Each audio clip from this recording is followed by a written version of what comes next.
evidence that you are doing the stuff that we talked about in the class? What Well, evidence do you and have to that's driven support by sort of a center of excellence idea too, right? Where you have Right. some ethereal section of your organization, thought leaders, high level individuals who are thinking beyond, it's like we need a next generation shovel.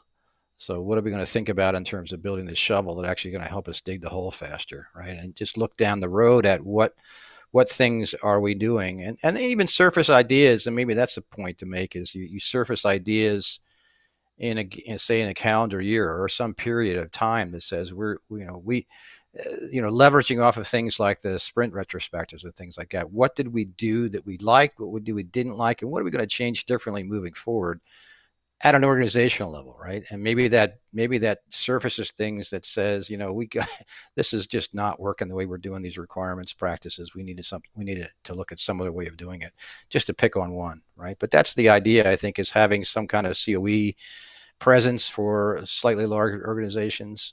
Maybe that's a way to help. And those folks can look at many different things that they've been exposed to over time to make change. Right? Yeah.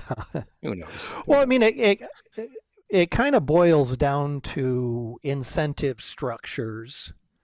And is the incentive being offered by the organization, or is the incentive something that is taken on by the individual themselves?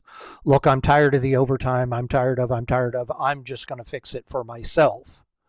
Or is there some visionary in the organization that says we as an organization can and should do better?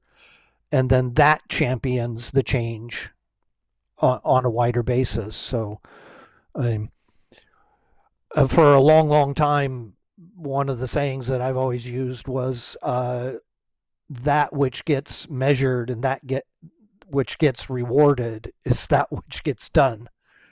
And so if you want something to change in the organization, you have to think seriously about how you're measuring. You have to think seriously about how you're rewarding, because what is happening in your organization today is entirely 100% driven by how you're measuring and how you're rewarding today. You want to change the organization, you got to change how you measure, you got to change how you reward. Otherwise, nothing changes. I'm going to code me a minivan. The famous Dilbert line, right? Yeah, exactly. If you're measured on defects, watch this. Yeah.